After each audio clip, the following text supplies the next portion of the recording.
welcome everyone to the Learning Clinic on CKLU 96.7 FM. I'm your host, Bob Kerwin. And today we have another show on the Learning Clinic Meet the Candidates series. In the studio with me today is Dan Melanson, who is running for the position of mayor. Welcome back to the studio, Dan.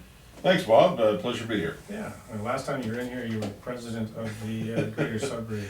Yeah, I'm now the former president of the Greater Sudbury Taxpayers Association and full-time candidate for mayor. Yeah, so let's kind of start off by saying, okay, Dan Melanson is running for mayor. So for the people who don't know your background, who is this person? Well, I was born and raised in Sudbury. My parents, my dad worked at Inco. My mom was a stay-at-home mom.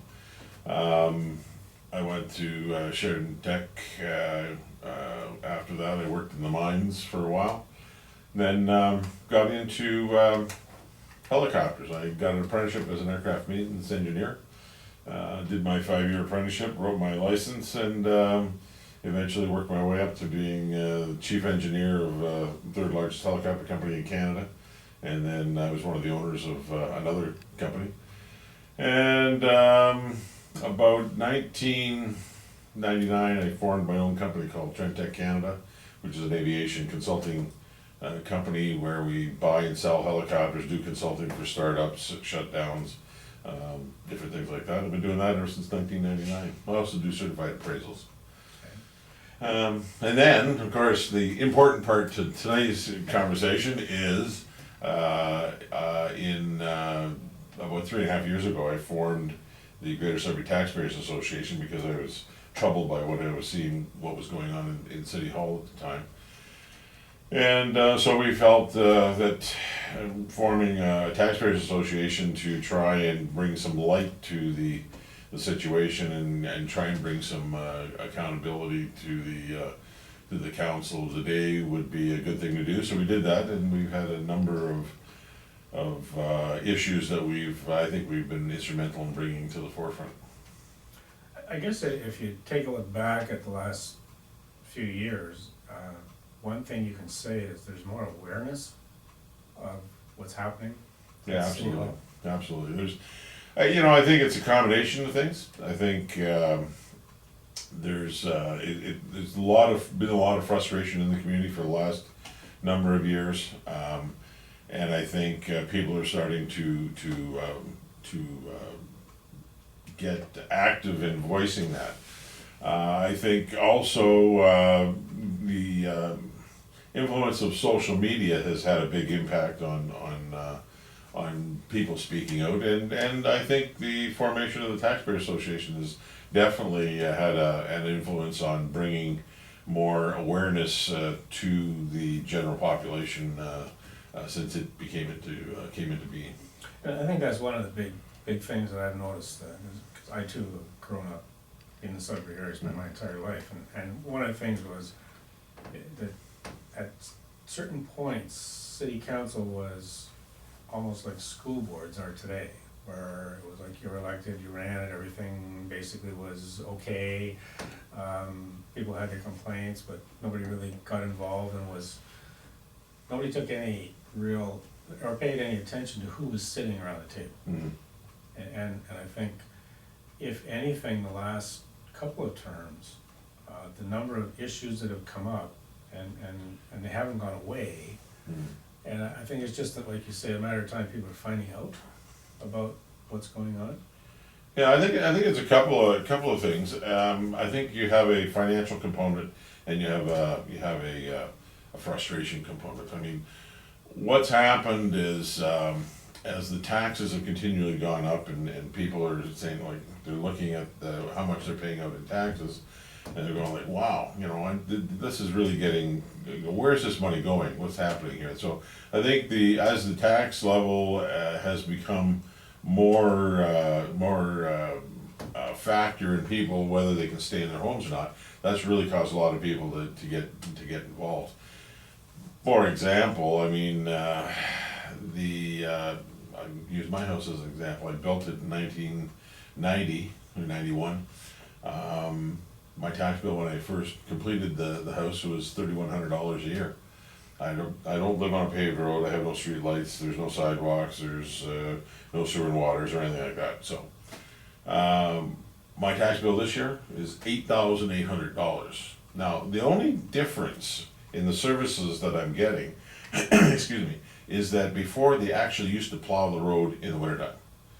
Now they don't. I mean, sometimes you're waiting 4 or 5 days before you get the plow to come down for the first time. So services have gone down, taxes have gone up, people have gotten frustrated, and then they started to say, what's wrong with this picture? You know, where is my money going? They started to become more aware of it. So there's that aspect of it. I think a lot of our population in the Sudbury area is elderly. A lot of these people are on fixed incomes. A lot of them are finding it very difficult to try and stay in their homes, especially when their monthly tax bill has basically replaced what they paid for 40 years as a mortgage payment. So they're just finding it very difficult to cope, and that creates a lot of frustration. That motivates people to get out and say something. Yeah, it's just kind of like a cumulative effect. Mm-hmm. So, you decided to run for mayor. Yep. I guess the easiest way of going about this is how would your administration change, knowing that you're one of 13, but how? Well, I mean, the platform that I'm running on really isn't a whole lot different than what I stood for at the GSTA. Accountability, transparency, value for tax dollars spent. I mean, it would appear that almost everybody that's running for the mayor's race has adopted that mantra. So obviously they've been paying attention to the GSDA, and that's fine. I mean, that's what the city needs to move forward. The real question is that I think most people have to ask of the candidates is how are they going to achieve that, and therein lies the rub. I mean. Lots of people can say that they want to change this and change that, or do this, or we need to have more accountability. The question is, how are you going to go about doing it? And that's what everyone's platform should be there for. And we've started to add planks to our platform as to what we would do if we were elected. So far, we've had very good response to what we've come up with so far. Tomorrow, as a matter of fact, I've got an announcement up at the airport that at a press conference that we're going to be announcing another plank, and we will be adding more planks as we go along every week or two until the final election. So, obviously there's a lot to cover, and we're trying to do as much research so we're as thoroughly we have all the facts that we can when we launch a plank at that particular time.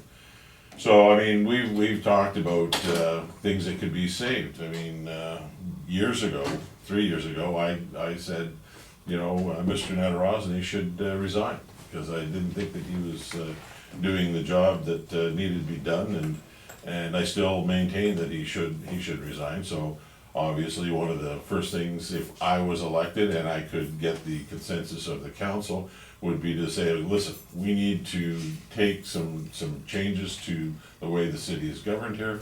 We have to make some administrative changes. We have to look at redoing the way Tom Davies is organized right now, and we got to start at the top. So let's start by bringing a new CAO in who has the same ideals and is open to the will of the people with regards to transparency, accountability, and value for money spent, and bring him in and give him his marching orders to start at the top, work to the bottom, and go back up again, and reorganize Tom Davies Square in such a manner that it could be the most cost-effective and efficient municipal corporation in the country. Yeah, that's a specific.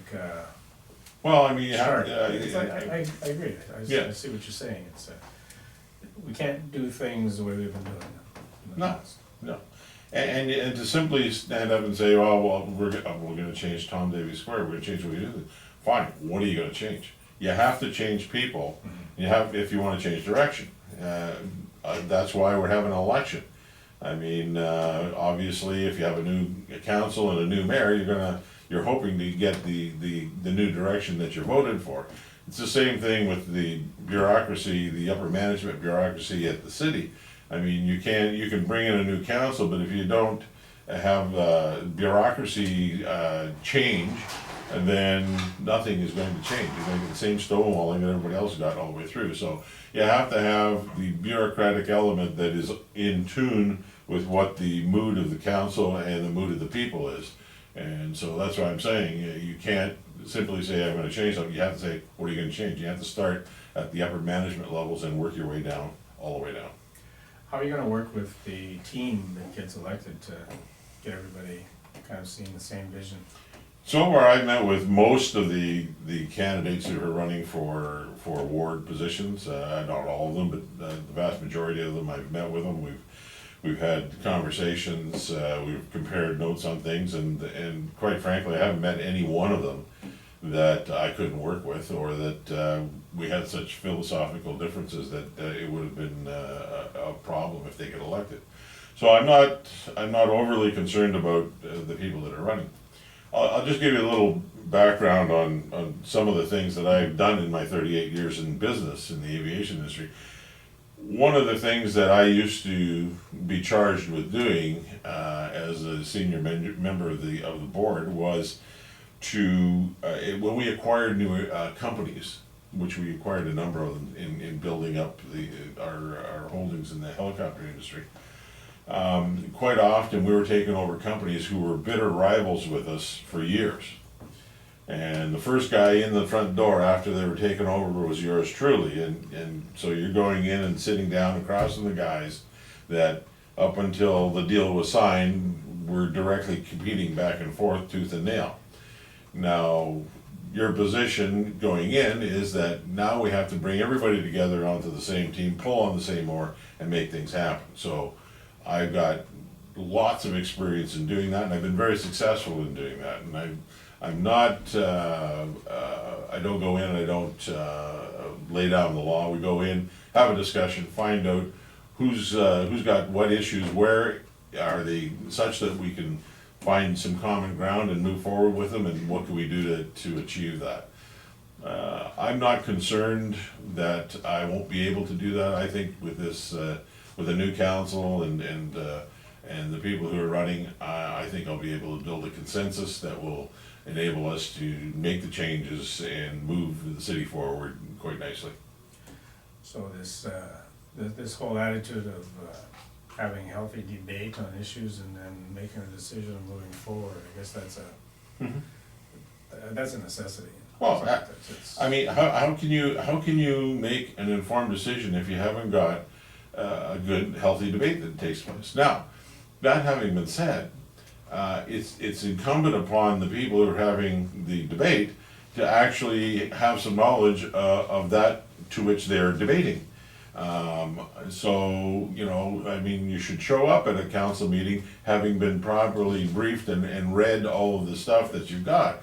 I mean, when you sit at council meetings, as I have for the last 3 or 4 years, and you see questions being asked by councilors, when you're looking at the document that's sitting in front of them and the answer's on the very first page, it tells you that they haven't read anything. So they haven't prepared. So how can you actually have an informed discussion with someone who's not bothering to get informed? Yes, I understand there's lots to read and there's lots to do, but that's part of the job. If you're not prepared to do that, then perhaps you shouldn't have run for the office. Right, and I think that's huge. I mean, when you look at most council meetings now, if you look on the agenda, the number of pages and pages of reports and the number of reports each council meeting. I mean, if you haven't read in advance all of those reports, the things just escape. And I've told so many people, and we've gone through a few of them in the last little while. I said, you know, you got a 174-page report, and it's page 152 that's got the problem. Yeah. If you're not reading and you don't know what you're reading, you miss page 152. Yeah. And 2 years later, you're told, well, you approved it. Yeah. Oh, yeah? You approved it, you passed it. Well, you know, and you know, I think reports are replacing debate.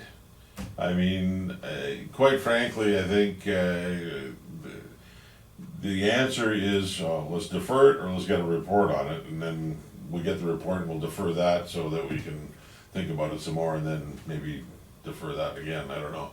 But I mean, it's painful and difficult to sit there and watch the stuff that goes on, and the number of delays and things that are put off again and again and again, and quite frankly, I don't see how that could possibly be productive. Your business background and the background you've got, I mean, decisions have to be made, or you're gonna miss opportunities. Well, and you have an obligation to be totally informed when you're making that decision.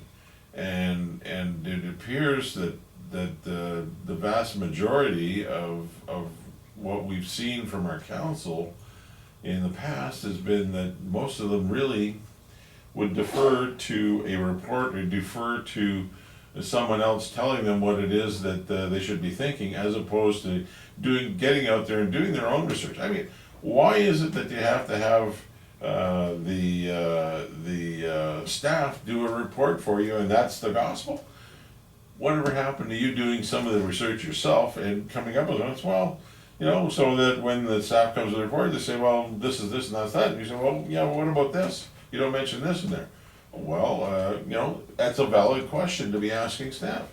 Why didn't you include this, or is this not valid, or is this something that you didn't include for what reason? I mean, it goes back to when I launched my campaign at a couple months back. I said, the why question. Nobody asks why anymore. Everybody just takes what they're given at face value, and then when I say, why is it that we're doing it this way? Why do we have to get a report on that? Why don't you know what this is all about? Yeah. Now, how do we build that into the culture on the council? Is there a way of, you can't force people to come prepared, because it's a democratic process. Well, I think you can motivate them to want to be productive at the meetings.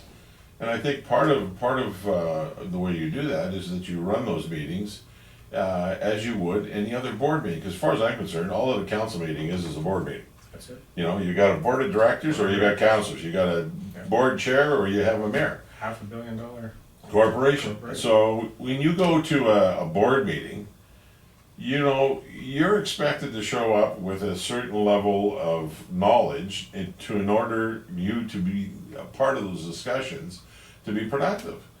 I think that expectation has gotten lost along the way, and it needs to be reinstilled. And I think if people who are members of council are at these council meetings, if they know that they're going to be challenged by the board, and they're going to say, listen, I'm going to ask you a direct question. It's not just coming from other, if somebody's asking a question and it's not on topic, they should be challenged on that. And if you challenge them on that, the next time they'll come back, they'll be prepared. That's right. Because they don't want to be embarrassed. I mean, you want them to be prepared, you want them to show up, you want them to be active participants and productive participants. But in order to do that, they have to do their homework. Yeah. And if you haven't done your homework, then it goes back to this transparency and accountability. Well, if you haven't done your homework, and you haven't read the stuff that you're supposed to read, and you show up at a council meeting, there should be some accountability. Right now there isn't. It just gets fluffed over and everybody else. I think you should be able to call people to task for not doing their job. No, I think you're right. It's going to be an interesting. We have to. I don't think it's a matter of this is what. There is no alternative. I mean, if you want to have a productive council, if you want to do things forward, guess what? This is your job. Yeah, we can't spend another 4 years. No, this is your job to be informed. Yeah, the time has come. So in your discussions, and you have an awful lot of opportunity to network and connect with people who are very knowledgeable about some of the issues. Are there any that are in a class? I don't like identifying what's the top, what's second, but is there a class A issues that have to be dealt with first? Obviously the transparency, the accountability, all that. But after that, is there anything that? Well, I mean, you know, I don't think it's one before, I think it's a full frontal movement. I mean, you have to look at the financial, situation in conjunction with, So they're all with everything else they're all going forward. interconnected. Yeah, they're all, I mean, I don't think you can pick this one and say, well, we're gonna fix this, and then we're gonna fix that over there. I think it's gotta be a broad spectrum, and again, it goes back to saying, the council saying to the new CAO, listen, here's our direction to you. We want efficiency, we want accountability, we want value for our money. That's your marching orders. You tell us what you need from us as a council in order to achieve those goals, and we'll provide you the tools. In the meantime, you get to work on redoing everything so that there's a reorganization that falls in line with the mandate that council has given you. And he says, yes, sir, you've given him his marching orders. Now it's council's duty and obligation to ensure that and follow up, to ensure that he's doing what he's supposed to be doing, and to give him the resources that he needs to do what needs to be done. In the past, it's been very easy. I mean, people say, oh, well, we should do this, you know, okay, well, pass a resolution, and then nobody follows through on anything. You know, yeah, okay, well, whatever, you know. I guess That's how your transit scandal kept escalating out of control, because there was nobody that actually followed up on anything, and nobody was held accountable. That's council's responsibility to make sure that the people who are charged with doing the administration of our city and our resources have what they need to do their job, and that they're doing their job. And if they're not, it's not just that individual's fault, it's council's fault because they haven't followed up. That's right. That's right. So it's really an awareness level that has to be increased at council time. Like we're gonna have to make sure that council is on top of things. Oh, absolutely, and that is one of the big things. Council has to start getting back involved in the actual operation of the city through the CAO's office. In the past, we've just sort of, okay, well, you pass this bylaw, pass that resolution, and okay, well, what's happening? Oh, okay, well, that's fine, you know. Nobody's followed through. I don't believe that there's been any follow through for quite some time, and I think that's what we need to do is to make sure that those that we're saying should be administering the city are doing it, and are doing it properly, and are doing it in accordance with the will of council. So what happened over like where did this transition cross over? Because I can remember, and I don't wanna get into before amalgamation, but I remember in the days when Tom Davies was chair of the regional council, and Jean Robert and Jim Griffin went to regional council for the valley. Yep. They brought up issues that were definitely sore points with the valley. And obviously their concerns were for the valley, just like everybody else was concerned with their own particular areas. Yeah. Now, at that point, it was hard for anything to get by anybody because everybody was really complaining and saying, look, we're not happy with this, correct it. Tom Davies did a marvelous job coaching this team. Great guy. So where did we pass over to the point of, well, we'll just turn it over and we don't care? Because you're right, we seem to have gone, the pendulum has really swung.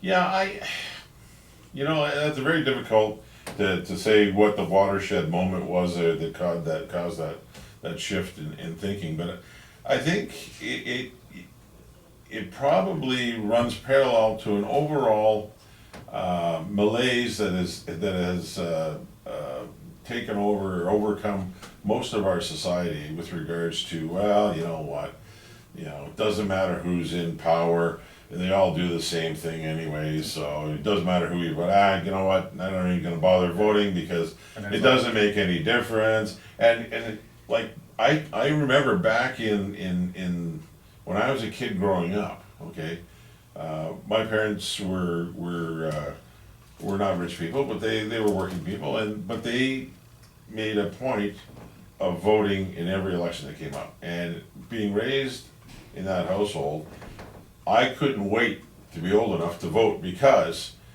when you got to vote, that meant you had something to say. And now, what I find really troubling is the number of people, not in their teens, not in their 20s, not even in their 30s, who say, you know what, I've never voted.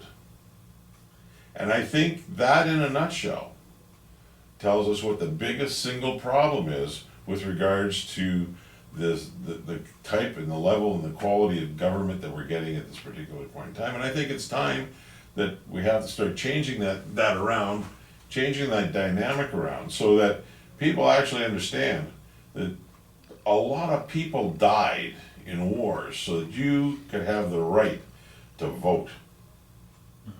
And to casually blow it off because nobody, the guy I went for didn't win. Guess what? That's not the point. The point is to exercise your franchise and to show that you are part of the democracy and get out and vote. And that's a big thing. And that's, I think when that started going, lessening in importance to people, that's when we started getting the kind of governments that we've got now.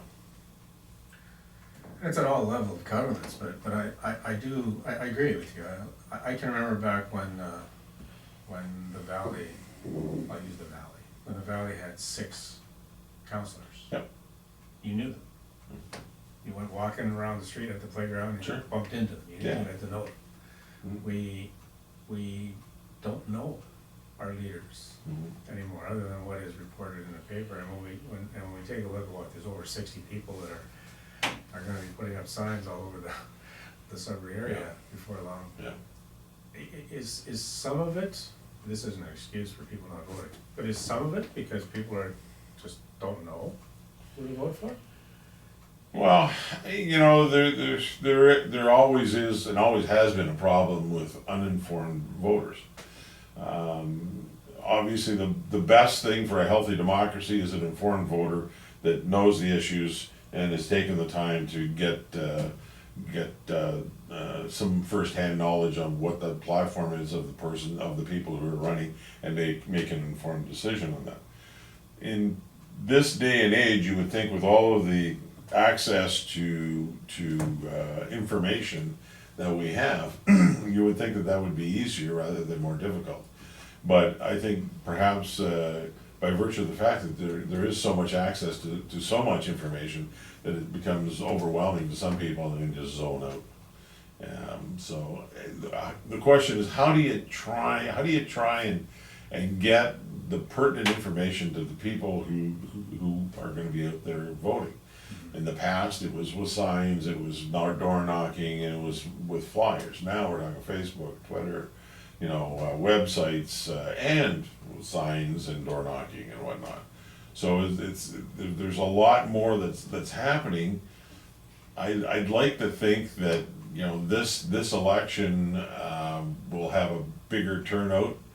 It will have more people that are going to be voting from an informed point of view, just because for the last few years we've been trying to make taxpayers more aware of how important municipal governance is in their day-to-day lives. I mean, municipal government is the one level of government which has the greatest influence on you as a citizen of this country on a day-to-day basis, much more so than the provincial or the federal governments. Yeah. Almost every aspect of what you're doing here in town today is governed by the municipal government. So, you need to get involved. You gotta I guess we have to make it, get the point across to people that you have to vote. If you really want to see something change, you do have to vote, and you really need to do it with a good understanding of who you're voting for and what you're voting for. A person like yourself, for example, you've been campaigning for years before you registered, because it hasn't been officially campaigned. Even myself, I've told people that said, well, when did you decide? Well, I've been campaigning for 40 years. Yeah. Like, I have been living. Sure. And so that is, it's not, let me tell you what I'm going to do. It's, well, look at what I've done. Yeah. And now this is what I'm going to do. Well, that led up to the point to make that decision to run. So quite frankly, if I hadn't have started up the GSTA and formed that, there's no way that I would be running today, quite frankly. It wouldn't be that. It was a result of getting involved in those issues and really getting immersed in them that I said, like. So you see solution. I see solutions. I mean, I see ways that we can move our city forward. Tomorrow I'm going to be releasing the first of a few economic planks that I'm going to be coming out with that I think will help rejuvenate and again move our local economy in another direction. I mean, back in the 70s and 80s, I mean, we were a one-horse town that totally relied on mineral extraction and refining. Used to hire 3,000 students. Yeah, exactly. Those days went by the wayside in the late 70s when all of a sudden, you got 23% interest rates, you got double-digit unemployment rates, and Inco and Falconbridge at the time started laying off people and reducing down to whether the current numbers are now. The municipal governance at that time looked around and said, hey, this is going in the wrong direction.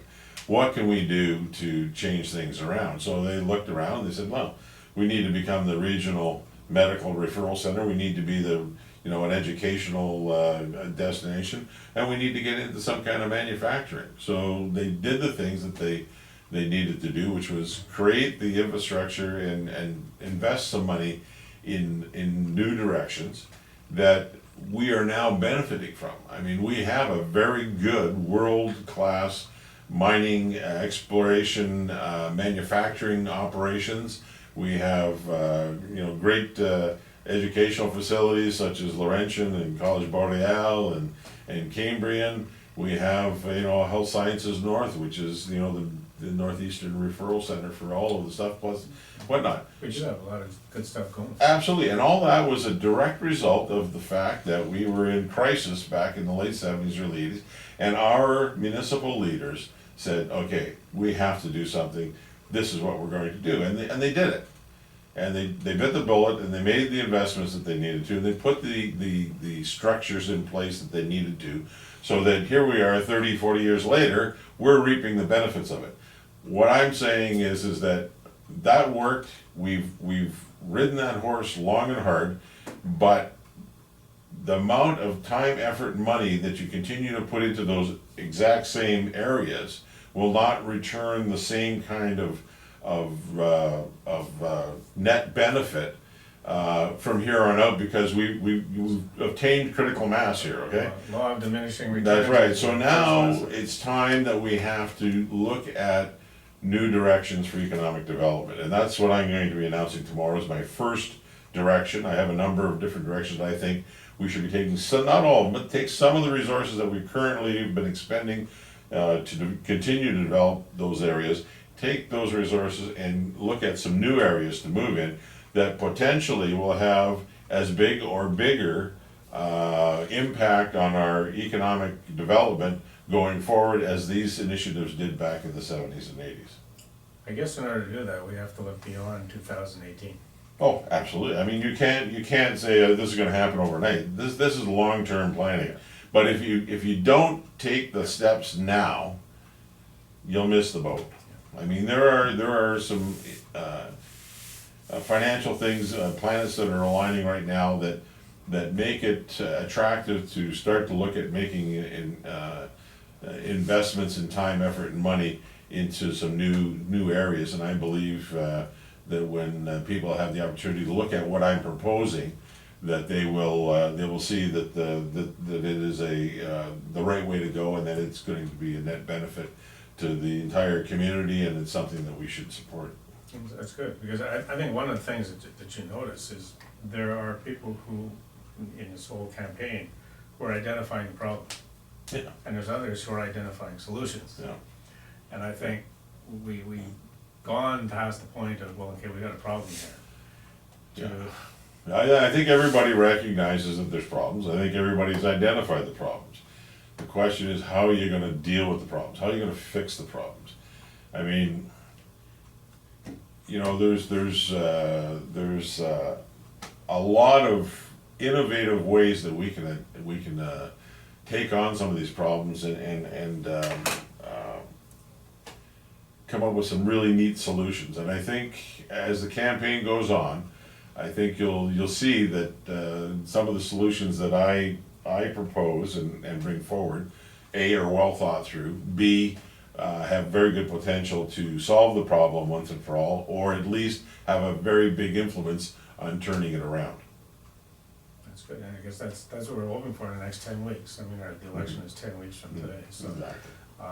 We've got time, Mhm. but people do, the public has to go to school. Well, They have I to mean, listen. I think the number one job of a candidate is to educate the voters. Yeah. Oh, yeah. I mean, if, you know, it's not a popularity No. contest whether you like me as a person or not. No. The stuff that I'm putting forward, that I say, here's something that I've thought about for some time. I've done some research on, I've packaged it up, and here's the solution for this one, here's the solution here, and this solution here. What do you think? Your choice. What do you think? You think I'm on the right track with this? Give me some feedback. You know, I've sat down with a lot of people who are you know, NDP, conservative, liberals, Greens, talked about a number of different issues, and they, you know, we all start kicking things around. This isn't about whether you're conservative, liberal, Green, or NDP. This is about what's right for our community. Yeah. What's the solution that's going to change things around? Yeah. You know, I mean, everybody's well, anybody who drives or walks or does anything in this town knows that we have an infrastructure deficit. You know, I'm proposing that we use municipal bonds to take care of that. Other people would have you believe that we can go down and get money from another level of government that's gonna solve all of our problems, or from some corporation.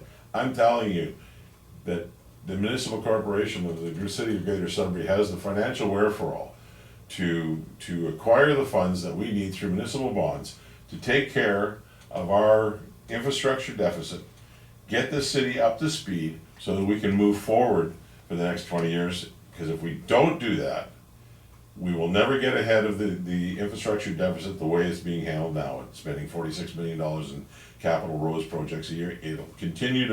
We'll continue to lose We're ground. losing ground. Because you cannot do enough with $46 million a year, and you cannot raise taxes enough to raise that $46 million a year to really impact that infrastructure. So, what you do is, instead of taking $46 million and spreading it so thin around all of the wards that everybody gets their 150 yards of pavement and doing nothing as well as it should be and getting substandard value for that, let's take that $46 million, instead of burning it, which is basically what we're doing, because you see roads that are 18 months old that are garbage. Let's take that $46 million and let's issue our municipal bonds on a 40-year term, interest, principal, fixed rate on the interest for the next 30, 40 years. It works out to about $46 or $47 million a year, 27 something for interest and 27 something for capital, or for principal. All of a sudden now we've got the money that we need to fix our infrastructure. What we do is put a plan together for the next 5 years. Over the next 5 years, we're gonna have all of our infrastructure dealt with, and here's how we're gonna do it. And we use that money to do it with. Then it's done. Now we're moving forward. Now we have a basis on which to build our city, to grow our city, to grow our tax base. If you try and bring more companies in there, the horror stories. I know a company that bought a piece of property. They're from out west. They're gonna come into Sudbury here. Bought a piece of property, went to the city, said, this is what we want to do with it, but we need rezoning. City says, yep, that falls within the what we would like to see happen with that property. Got the rezoning. They go to get a building permit, get started, and all of a sudden the city says, oh yeah, by the way, you're gonna have to put in this humongous cistern. And they go, what for? Well, we don't have enough water pressure out there because our infrastructure is lacking. So for fire protection, you have to put the cistern in. It's gonna cost them hundreds of thousands of dollars. They said, well, excuse me, but you just said that we were good to go here, and now you're putting all these, oh yeah, well, you know, it's just an infrastructure thing. Now, that isn't the way that you get business to invest in the city and build your economy. They don't stay around long when you do. Well, I mean, they now are looking at, well, maybe we'll just sell that property and we'll move to North Bay, because guess what? They actually have water pressure there. They have some infrastructure. So what I'm saying is that a big part of the reason why we're sort of in the stagnance right now is because we haven't paid attention to dealing with that infrastructure deficit and dealing with that problem. And we need to if we're gonna move forward. You can attract all the businesses you want here through your economic development guys, but if the infrastructure isn't here for them to support their business when they get here, they're not gonna come. No. So get your infrastructure dealt with, and away you go from there. That's the one way that we can deal with that quickly.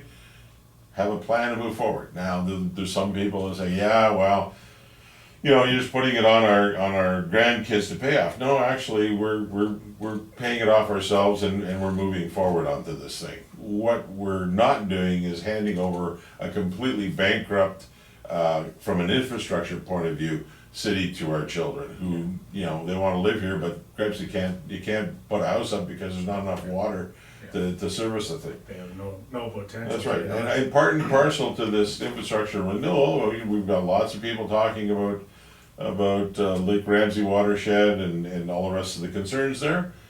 As far as I'm concerned, that's all part of that infrastructure deficit. So within 5 years, we could have the protection on the Ramsey Lake watershed as a result of this infrastructure initiative.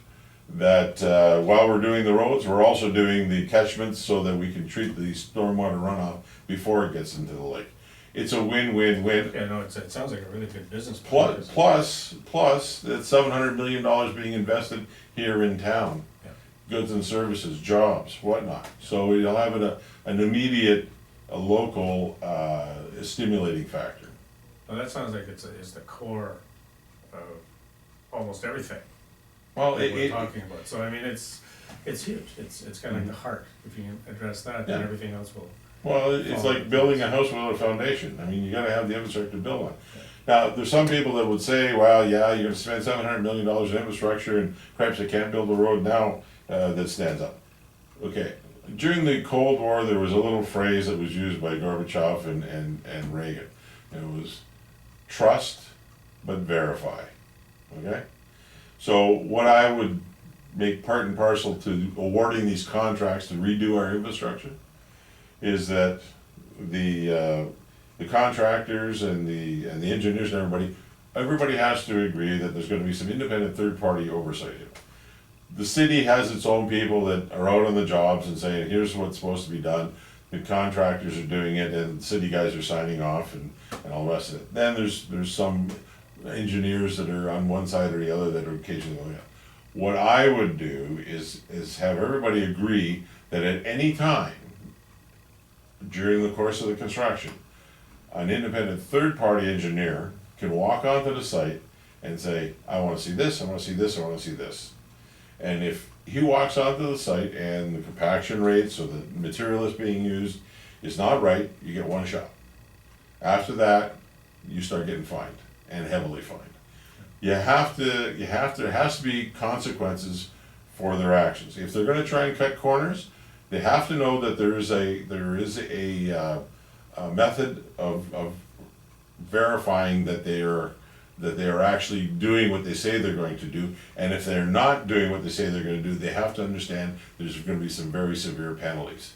Because we don't want to waste $700 million on substandard jobs. Right. So that is another critical part of putting that infrastructure forward. There has to be verifiable results. So we'll trust them, but we want to verify it, make sure that what we're buying is what we're getting. No, like I say, it sounds like a pretty good business plan. I mean, it's not just a political thing; it's a business plan. So it's just a matter of implementing. We only have a few minutes left before, I know you're busy, you gotta run out, but is there anything that, in the last 4 or 5 minutes that can wrap up what we should know, or what you want people to be listening for as we're Well, with you? I think everybody needs to take a critical look at who's running, what do they bring to the table? Both, not just their past experience in life, but do they actually have some ideas that make sense to solve the problems? And how credible are those ideas? Are they well researched? Are they not? And if people do that and they look and see and they decide this, this makes sense to me, this is what I'm gonna vote for, then to me that's the democracy at its finest, because we've got a good quality candidate that's got some ideas, who's well thought out, articulated them perfectly, and we have some voters who've taken the time to look at them, research them, understand them, and make an informed decision. That's the best that we can hope for. And there's no excuse for not doing that, because all of the credible candidates have websites, they've got social media, they're putting, all of the candidates are putting where they stand out there. So it's there. Yeah, it's right there. It's available. I mean, it's at your fingertips. I mean, it's a little more than a few clicks on the computer, and you've got it. Now, for those of the population who aren't computer literate and the rest of it, I mean, pick up the phone, call the candidates up and say, hey, listen, my number is open, and I answer my own phone. So anybody wants to talk about it and they don't have a computer, they want to get my views on something, they're more than welcome and happy to talk to them at any time. And everybody's phone number is on the website. The city, all right. They just got to phone the city up and say, what's the phone number for this candidate or that, and they'll get it. So so there's no reason for people to say, well, let's vote for the person with the most signs or the most colorful sign. But there is you can find out who's running in your area. You can do the research. You can find out who's running for mayor. You can do the research. There's no reason for an uninformed voter. And I think that's critical. And I think a reflection of the candidate is in the campaign that they run. Is it well organized? Is it completely thought through? Have they done a good job? I mean, how they run their campaign and how well they respond to the issues and have platforms will reflect, I think, directly on what kind of a job they're going to do if they are elected. So you have to look at that aspect of it as well. It's great. It's been, I always enjoy talking to you, so I hope that when the election's over, we can continue doing it. It's get out, do your homework, and let's make sure that there's a good turnout. Absolutely. Absolutely.